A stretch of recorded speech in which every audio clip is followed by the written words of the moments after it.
Saudara Prabowo dan Gibran belum resmi dilantik jadi presiden dan wakil presiden. Ramai wacana soal pembentukan kabinet Prabowo Gibran. Yang terbaru, Saudara, Ketua Umum PAN Zulkifli Hasan menyebut Eko Patrio merupakan calon menteri di pemerintahan Prabowo Gibran.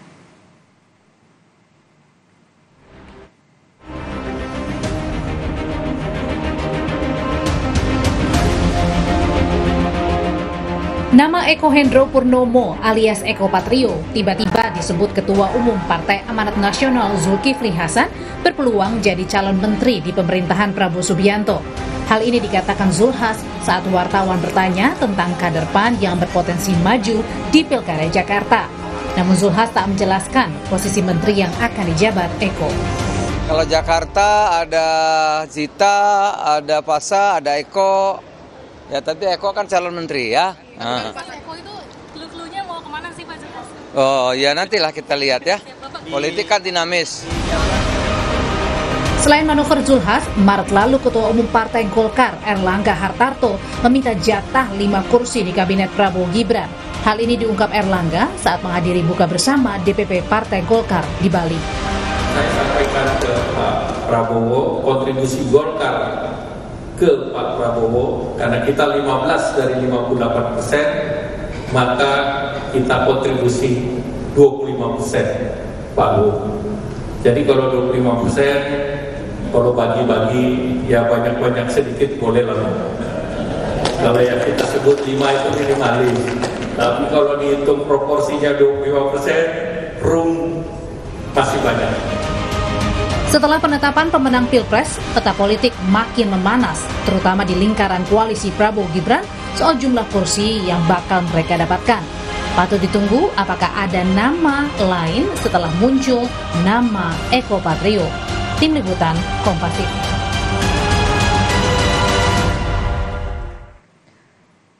Di tengah gonjang-ganjing kursi menteri, kenapa Ketua Umum Partai Amanat Nasional tiba-tiba munculkan nama Eko Patrio sebagai calon menteri yang akan disodorkan pada Prabowo Gibran? Kita tanyakan langsung, sudah ada Yandri Susanto, Wakil Ketua Umum PAN, dan juga Hanta Yuda, Direktur Eksekutif Poltreking Indonesia. Selamat sore Mas Yandri, Mas Hanta, terima kasih sudah bergabung bersama kami di Kompas Petang. Selamat sore Mas Yandri, Assalamualaikum.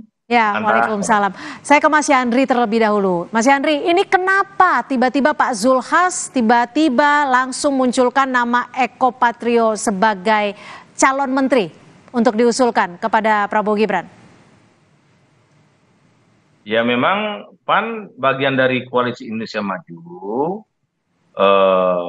Insya Allah memang diajak oleh Pak Prabowo untuk mengisi posisi-posisi di kabinet Pak Prabowo nanti. Nah, siapa namanya, kemudian berapa jumlahnya, itu Bang Jul yang tahu. Nama-namanya pun sudah di kantong Bang Jul. Dan kalau persoalan nama, Mbak Cynthia, Bang Jul sudah sering menyebut, ya, ketika buka bersama dengan Pak Prabowo tanggal 21 Maret di DPP PAN, Bang Jul juga menyebut beberapa nama kader PAN. Kalau saya tidak salah waktu itu menyebut 4 nama kader PAN. Nah, oleh karena itu memang di PAN sudah disepakati untuk persoalan kabinet ini kita sudah menyerahkan 100% kepada Bang Zul Hasan sebagai Ketua Umum untuk melakukan komunikasi kepada Pak Prabowo dan Mas Gibran sebagai Presiden terpilih dan Wakil Presiden terpilih. Nah, saya tidak tahu berapa jumlah kursi PAN yang didapat, siapa, di posisi mana. Nah, persoalan nama Mas Eko ini memang jam terbangnya sudah sangat hebat. Dia sudah 3 periode di DPR RI, kemudian sekarang duduk sebagai Ketua PAN Jakarta, berhasil menaikkan kursi PAN di Jakarta, kemudian di DPP juga punya posisi yang penting. Jadi kalau Bang Jul menyebut salah satu namanya Mas Eko, saya kira kita tidak perlu kaget. Dan Mas Eko, menurut saya pribadi, tapi kembali kepada Ketua Umum dan Pak Prabowo sebagai pemegang hak prerogatif untuk menyusun kabinet, ya Mas Eko memang layak untuk menduduki salah satu posisi menteri. Nah, persoalan di mana posisinya atau apakah benar-benar menjadi menteri, ya tunggu tanggal mainnya Mbak Cynthia. Tapi menurut saya sebagai sahabat baik saya, Mas Eko ini ketika disebut namanya oleh Bang Jul, ya memang menurut saya mumpuni untuk duduk sebagai menteri. Gitu, Mbak. Oke, selain layak atau tidak layak, nanti ada banyak juga nih pertanyaan, karena kan kita tahu kalau di PAN ada nama Mas Edi Suparno, ada nama Mas Yandri juga. Tapi nanti saya akan ke Mas Hanta terlebih dahulu. Mas Hanta, kalau menurut Anda nama Eko Patrio ini memang sengaja dimunculkan oleh Pak Zulhas atau seperti apa? Karena kan kalau dilihat dari konteks pertanyaannya saat itu lagi bicara soal pilkada, tapi sengaja diceletukan nama Eko Patrio gitu. Apa yang ingin sebenarnya disampaikan? Apa yang Anda baca? Ya, tentu saja celetukan politisi itu punya makna. Jadi bukan keseliu itu, memang celetukan yang memang ada pesan yang hendak disampaikan, Cynthia. Jadi kalau kita bicara tentang pola seleksi dan komposisi kabinet di Indonesia, tidak hanya di Prabowo Gibran ke depan, Cynthia, itu biasanya komposisinya terbagi dalam 2 jalur, alokasi partai dan non-partai. Nah, di alokasi partai ini, kursi-kursi menteri yang wilayah partai ini, terutama partai-partai yang memenangkan bagian dari koalisi, ini biasanya kombinasi 2 preferensi. Preferensi presiden sendiri, sang pemilik hak prerogatif. Yang kedua ada preferensi aspirasi dari ketua umum partai.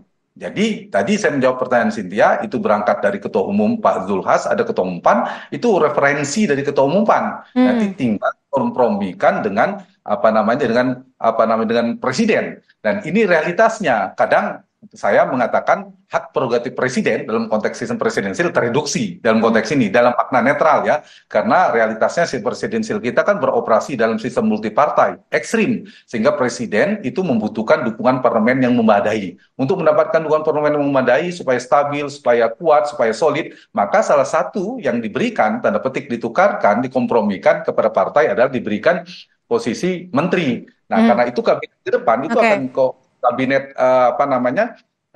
semacam negosiasi ya, negosiatif, kompromistis. Jadi itu tidak bisa dihindari. Nah, keluarnya nama Mas Eko itu bagian dari yang saya katakan aspirasi dari Partai Amanat Nasional. Dan tadi sudah disebutkan Cynthia, nama 4 terkuat di PAN itu, kalau saya membaca memang satu ketua umumnya Zulkifli Hasan. Ini Pak Yandri ini juga nama kuat kandidat menteri di PAN. Kemudian Mas Eko itu orang dekat ketua umum lah, lingkar utamanya ditambah sekjen Pak Edi Suparno. Jadi kalau dapatnya 4, omongan Cynthia itu benar, tapi kita nggak tahu kan sampai 4 atau 3. Ditahan sampai di situ Mas Hanta. Saya ingin menegaskan lagi nih, Mas Yandri, artinya apakah PAN ini mendapatkan lebih dari 2 kursi? Sebut saja Pak Zulhas satu lagi Mas Eko yang disebutkan oleh Pak Zulhas. Ya, jadi begini, persoalan jatah menteri dan berapa kursi menteri, ya kita menghormati itu hak prerogatif Pak Prabowo. Dan tadi sudah saya jelaskan, untuk melakukan komunikasi itu tunggal di PAN itu. Hanya ketua umum lah yang kita beri kepercayaan untuk melakukan komunikasi dan pembicaraan secara serius pada presiden terpilih. Tapi kalau kita lihat secara langsung berita ketika Pak Prabowo kunjungan ke PAN tanggal 21 Maret, ketika Pak Prabowo pidato di mimbar kehormatan PAN waktu buka puasa bersama, ya kata Pak Prabowo kira-kira begini, kalau teman lagi susah itu ya nggak banyak. Salah satu PAN ini teman setia dan teman lagi susah. Kalau teman lagi senang banyak Pak Jul katanya. Bahkan sekarang yang nggak pernah muncul tiba-tiba muncul, ujung-ujungnya bawa titipan lagi. Nah, oleh karena itu Pak Hatta, Pak Jul, ini kata Pak Prabowo ini bisa di tracking di beberapa media massa.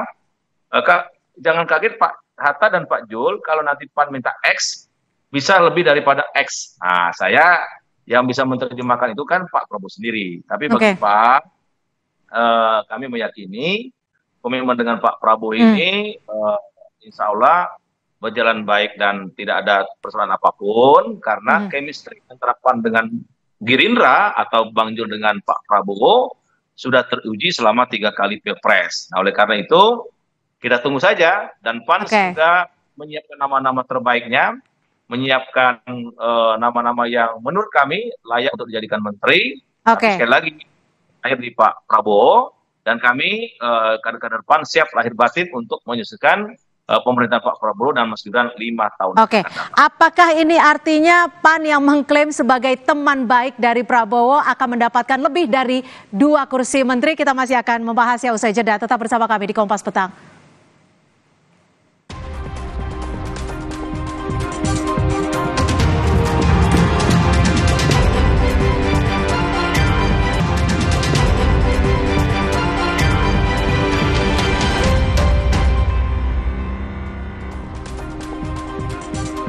Lalu apakah benar ada jatah lebih dari 2 menteri di kabinet Prabowo Gibran yang akan datang?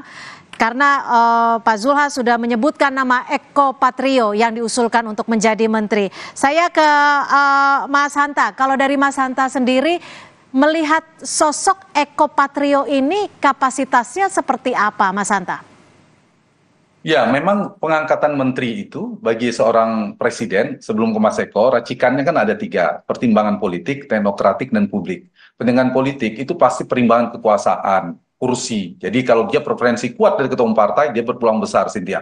Nah, Eko Patrio, Mas Eko itu kuat di situ. Dia orang dekat ketua umum di Partai Amanat Nasional. Itu poin 1. Mas Yandri termasuk, Sekjen juga termasuk. Itu poin yang pertama. Yang kedua, dari sisi teknokratik. Nah, itu soal kompetensi seperti pertanyaan Cynthia. Itu pasti jadi preferensi bagi presiden. Nggak bisa ketua umum sembarangan mengusulkan orang dekatnya. Nah, kalau bicara Pak Yandri, bicara Mas Eko mungkin karena di dunia entertainment, beliau mungkin di ekonomi kreatif mungkin bisa menjadi salah satu pertimbangan. Jadi tergantung, Cynthia, di bidang apa. Kalau secara pendekatan itu. Yang ketiga, dari sisi publik. Apakah si calon menteri ini menjadi beban elektoral, menjadi beban publik, citranya kalau negatif atau tidak bagi presiden? Nah, Mas Eko saya kira tidak memiliki catatan negatif ya. Misalnya soal kasus hukum, soal asusila dan seterusnya, itu tidak ada, saya kira clear dari sisi itu. Nah, aspek menteri yang diangkat itu, kalau kita bedah tadi, sambungan yang disampaikan Cynthia soal kompetensi dan pengalaman prestatif, itu penting itu menurut saya untuk kebutuhan ke depan. Nah, tinggal dibedah saya, Mas Eko di bidangnya tentu tidak bisa, dia punya di DPR, lihat kinerjanya di DPR, kemudian sebelum di DPR di mana, itu yang perlu dibedah. Yang kedua, perlu juga soal kompetensi, juga perlu pengalaman manajerial dan leadership.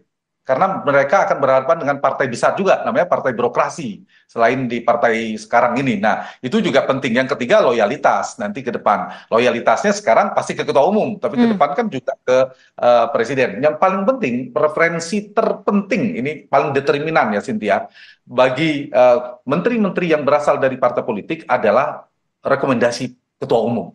Jadi kalau dia bukan orang dekat ketua umum, nggak mungkin mau sehebat sepintar apa, profesor apa, segala macam, Bang Yandri ya. Nah itu, jadi kalau dia dekat, dia kuat preferensi oleh ketua umum, apalagi punya kompetensi yang bagus, punya pengalaman prestatif, presiden oke sama yang bersangkutan, publik juga tidak memberi catatan negatif, mungkin itu akan lolos saja gitu. Nah tapi kalau ada salah satu catatan nggak sulit. Nah per hari ini saya lihat, Mas Eko tidak terlalu memiliki ada plus minus ya, pasti ada kekurangan, ada kelebihan, tapi akan menjadi beban presiden, misalnya ada kasus apa, dan relatif tidak ada.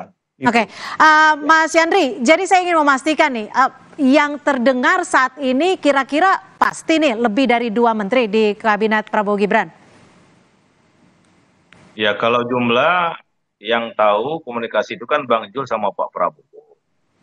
Tapi pada prinsipnya berapa kader yang diminta oleh Pak Prabowo, tentu PAN sudah menyiapkan nama-namanya. Dan stok PAN itu banyak, yang siap secara lahir batin banyak ya. Tinggal nanti di pos mana diminta oleh Pak Prabowo, berapa jumlahnya. Tadi saya bilang nama-nama sudah ada di kantong Bang Jul. Oke, bicara soal nama-nama nih, Mas Yandri. Tadi kalau Mas Hanta bilang yang leadership-nya bagus, yang loyalitasnya bagus, dan juga rekomendasi ketua umum. Kalau dilihat dari kasat mata, kita tahu kan ada Mas Yandri, ada Mas Edi Suparno. Ini kan juga bisa dikatakan sudah memenuhi 3 syarat itu. Nggak apa-apa nih nama Eko duluan yang nggak apa-apa nama Eko duluan yang dimunculkan ya. Saya mengamini apa kata Bang Hanta Yuda tadi. Di Partai PAN itu ada namanya pimpinan, yaitu ketua umum. Jadi kita nggak usah gerasa-gerusu, nggak usah lobi sana lobi sini, nggak usah melakukan gerak-gerak yang mungkin tidak bisa dipertanggungjawabkan. Udah di PAN itu sudah jelas. Kita sudah serahkan bahkan 1000% kepada ketua umum. Jadi nggak usah kita bermanuver macam-macam ya. Ya ketua umum sudah tahu siapa yang layak, siapa yang pas, siapa yang kira-kira bisa diterima oleh Pak Presiden. Ya udah kita serahkan aja. Bagi saya santai-santai aja Mbak Cynthia ya.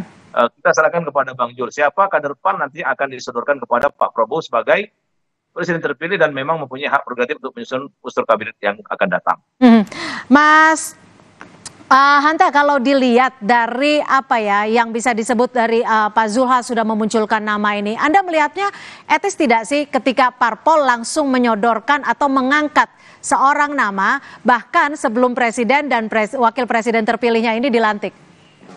Nah, kalau saya melihat ini memang agak dari sisi komunikasi politik agak terlalu kecepatan dan kesan di internal bisa, itu bagian dari strategi misal munculkan dari sisi PAN-nya, tapi dari sisi publik itu seperti kesan publik mendahului presiden, ya itu tidak bisa dihindari. Barangkali akan lebih baik misalnya PAN atau Ketua Umum Partai Amanat Nasional menyebutkan beberapa nama, jadi memberikan kriteria. Jadi kalau presiden meminta, kami sudah menyiapkan kriteria A, B, C, D, kemudian namanya ini. Nah, itu kan kesan misalnya mengusulkan satu orangnya tidak terlalu kuat. Misalnya tadi seperti disebutkan, kita punya kader yang ini, yang bisa diandalkan, ada Edi Suparno, ada Yandri Susanto, kemudian ada Eko Patrio dan lain sebagainya. Nah, itu relatif lebih elegan ketimbang misalnya satu. Tapi saya baca Pak Zulkifli Hasan itu melihat konteksnya mungkin ketika orang menanyakan tentang ini, Pak Yandri ya barangkali. Ya,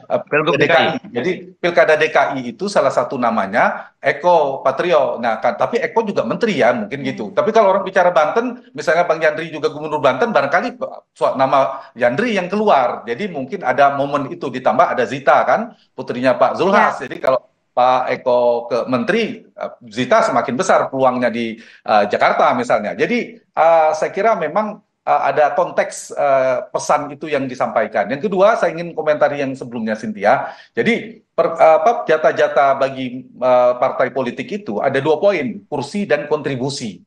Jadi berdasarkan kursi di parlemen, PAN itu 48 kursi ya, Pak Yandri ya. 48, yang kedua, 48, ya. kontribusi itu adalah dari sisi kualitatif, keringat. Jadi ada Golkar, ada PAN, ada Demokrat. Itu adalah partai yang kontribusinya jelas ketimbang PKB dan Nasdem karena mereka berhadapan-hadapan. Nah, itu saya kira menjadi pertimbangan preferensinya, dan kalau dilihat dari kursi 48 yang dimiliki oleh PAN, saya menduga minimal 3 kursi mereka akan dapatkan. Tapi 3 kursi ini harusnya tetap mengedepankan hak prerogatif presiden. Jadi bahwa si ketua umum memberikan masukan ada nama A, B, C, tidak, tetap keputusan harus di presiden. Karena kita tidak menghendaki sistem ini kemudian mereduksi hak prerogatif presiden. Karena presiden kan punya utang dengan rakyat, menunaikan janji kampanyenya, butuh orang-orang yang kapabel untuk menyukseskan agenda pemerintahan. Tapi lagi-lagi saya katakan, realitasnya menteri dari partai politik tidak ada pilihan. Bang Yandri kalau tidak loyal dengan Pak Zul, itu nggak mungkin jadi menteri. Baik. Keluar dari Pak, dipilih lewat jalur lain. Baik, singkat saja Mas Yandri, dengan dimunculkannya nama Eko Patrio oleh Pak Zulhas ini sempat ada pergolakan tidak di dalam kader-kader PAN? Oh enggak, Mbak Cynthia. Jadi di PAN itu sudah santai-santai saja, tidak ada friksi. Kita satu komando di bawah koordinasi Bang Jul Hasan. Jadi memang kita apa yang disampaikan oleh Bang Jul, ya kita samina wa ta'na aja. Jadi karena kita memang sudah menyerahkan dari awal, persoalan yang diusulkan kepada Pak Prabowo itu ya didasarkan kepada Bang Jul. Tapi apabila Bang Jul menyebut nama-nama, ya di PAN nggak akan terjadi friksi ataupun tidak akan terjadi goncangan, bahkan tidak akan terjadi sesuatu yang huru-hara, enggak. Kami pastikan PAN kompak, PAN solid, dan PAN akan patuh dengan ketua umumnya. Oke, terakhir Mas Hanta, singkat saja. Dengan dimunculkannya nama Eko Patrio ini, apakah ini menjadi bentuk dari PAN untuk menunggu atau melihat respon dari publik sendiri seperti apa? Singkat saja.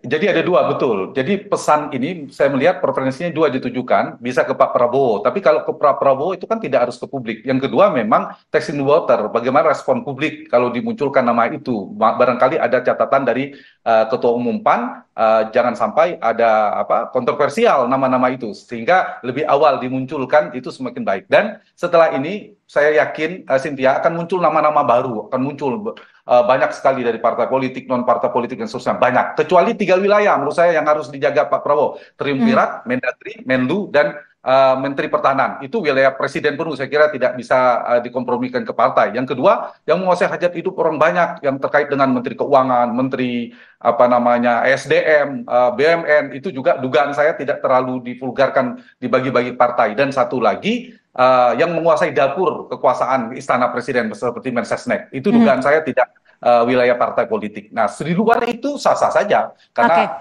dinamika politik di kita, dan yang paling penting adalah hak prerogatif presiden pada ujungnya. Dan jangan lupa setelah ini keluar nama-namanya. Akan ada nama-nama lain usai dialog di Kompas Petang sore ini ya. Sedang membahas calon menteri ini. Baik. Calon menteri. Baik. Terima kasih Mas Hanta Yuda, Direktur Eksekutif Poltreking Indonesia, dan juga Mas Yandri Susanto, Wakil Ketua Umum PAN. Terima kasih sudah bergabung bersama kami di Kompas Petang. Selamat sore. Selamat sore. Saudara, informasi lainnya di Kompas Petang akan dihadirkan usai jeda. Di antaranya tiba di ibu kota Prancis, Paris. Timnas U23 siap tempur lawan Guinea demi tiket lolos Olimpiade. Laporan langsung dari Paris, Prancis, dan ulasannya usai jeda bersama Rahmat Ibrahim.